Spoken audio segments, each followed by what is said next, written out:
I don't hear anything. You think the doctor's Quartermaine may have bumped each other off? Oh, you know. Yeah, Felicia told me. You know, she tackled me out here. Otherwise, I would have blown your setup. You know, you may have just discovered the future of marriage counseling here, Barbra Jean. Just take the couple, lock them in a room, and run for cover. I know that locking Monica and Alan up in Tammy's apartment may appear to be a little radical, but they did need to deal with each other, and they weren't doing that. Who do you think's winning? Well, the shouting has stopped, so they've either made up or they killed each other.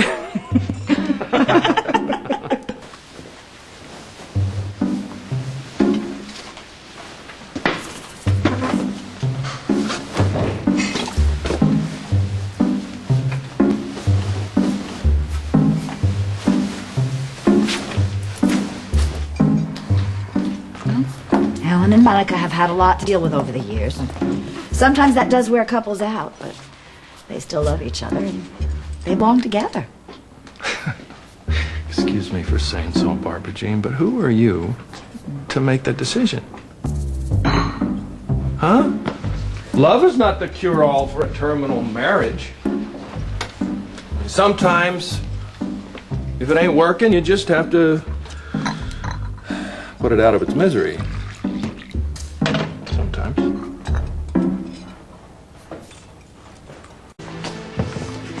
Luke, I know you and Laura are in a terrible place, but are you really ready to call it quits? My wife's dating, Barbara. I better get ready. Hey there. Any word from Alan and Monica? No, nothing much lately. Garth, you in on this too? Yeah, I almost blew the setup. Hey, me too. I hung out on the stairs for a while to see if I could hear anything, and as far as I can tell, they're not even speaking. Well, that could be a good sign. Not for those two. Oh, you know, it figures you'd be negative. Maybe we should call them. I don't think so. Why not? Well, because I think they need time to just work this out alone together. They couldn't work it out alone together. That's what got them in the situation in the first place. Well, it doesn't matter anyway. I took the phone out of there so they couldn't call anybody. We could try the cell phones. No, if they had them, they would have used them already.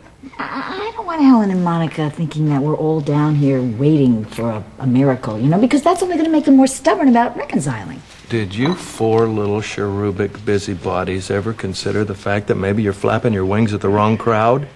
I mean, if the doctors, Quartermaine, want to cash in their marriage license, whose business is it? Let them do it. They love each other, Luke. They belong together. Oh, that again. That old You know, story. maybe you should just stay out of this, given your present state of mind. Fine. Pardon me. You know, Alan's been through some pretty tough times lately, and I know that his recovery comes first, but he still believes in his marriage. And so does Monica. Be patient. Everybody, come on. This will work. And if it doesn't? Well, if it doesn't, at least they know where they stand. Oh, this is not long enough. Don't get discouraged. Just use another sheet. I don't have another sheet. I took the last one off your mistress's bed. Look, I've already told... Oh... Yeah, you see what you made me do? I dropped it. I almost had it open. What are those things? Chains, genius. Working at that lock was just a waste of time. Oh, but lowering yourself out of the window? That went out with Laurel and Hardy. It's all Tony's fault. And Bobbie's. Wrong again. The only people we have to blame for this whole mess is you and me. You see, we deluded our friends into thinking that we were still a couple. Don't worry about it. As soon as we get out of here, I'll straighten everybody out. And actually, we have not been a couple since I had breast cancer. You think that was the turning point in our life? Well, I pushed you away and you never came back. Of course I did, Monica. I wanted to be nothing more than your husband. It wasn't the breast cancer. It was Jason's accident. Oh, please, do we have Monica, listen to me. I grieved for 3 years. I was on my own completely for 3 years. I did everything I could to help you, Alan. You were inconsolable. I know. It's just so funny how when something bad is going on, neither of us will allow the other to help them.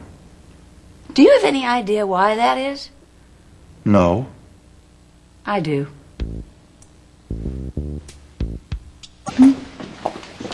You lost.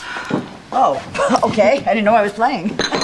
We drew straws to see who would go up to see if Alan and Monica needed medical assistance. Yes, and my medical bag's in the car if you want to borrow it. No. Nobody's going up to that apartment. Wait, now who made you the last word on what's good for Alan and Monica? Because I know the issues, Tony. And this is going to take a while. The problem is we refuse to burden each other. We decide what the other person can handle and then never give them a chance to help. No, instead we take pain pills. Or have a tawdry affair. Are you referring to what you think went on between me and Tammy? Actually, Alan, I was referring to Pierce Dorman. Must you? I made a terrible, terrible mistake, and I can only imagine how embarrassed you were. The pills were worse. Why? Because they're so insidious. I let everybody down, including you. Including me. So I just get lumped with the head count of the people that you disappointed. That is not what I said. Well, that's what it sounded like, Alan. I don't think you even see me as a person. You want to be a person, Monica? Then be one. Just sit there and listen to me.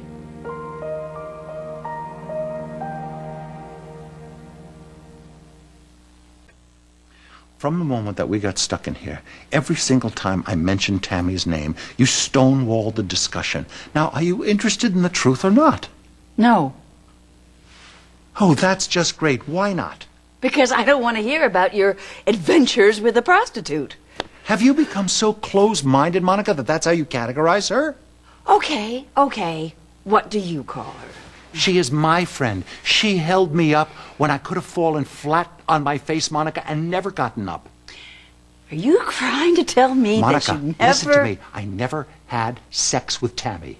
I went to her for the exact same reasons you went to Pierce Dorman, for physical comfort, with no emotional involvement. But when I got there, I was so doped up, I couldn't perform.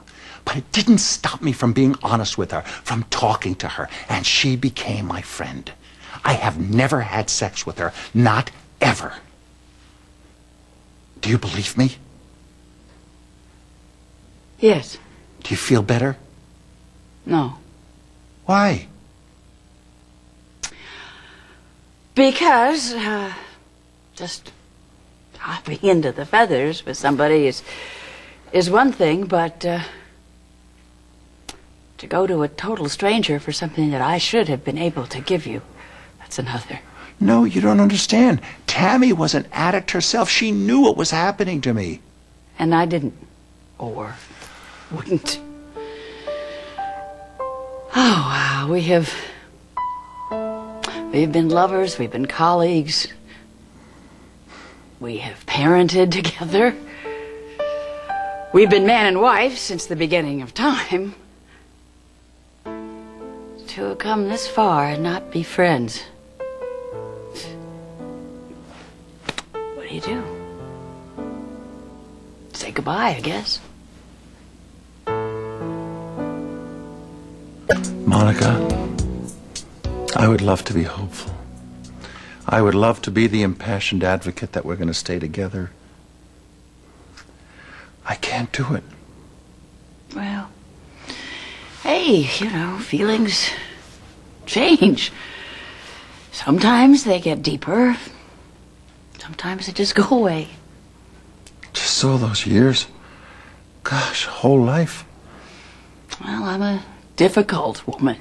Well, I'm not exactly dinner in a movie. I remember the first time I met you. You stepped off that elevator at GH, and you just were looking like you were doing us all a favor just by being there. Oh, you were so handsome and sexy. And I wanted you more than life itself. Oh, I remember that moment. First time in my life, my brain ever stopped working completely. I was so consumed with unadulterated lust. Well, hey, listen, let's not belabor the past. Goodbye. all the best. It's been a great ride. Mm-hmm. No hard feelings. No, none.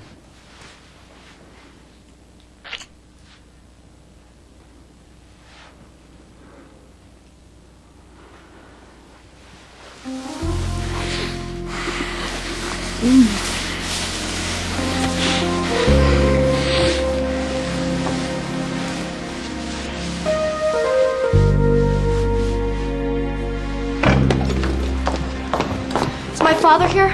Yeah, honey, buddy's upstairs. Thank you. Wait, Emily, wait, Emily, wait.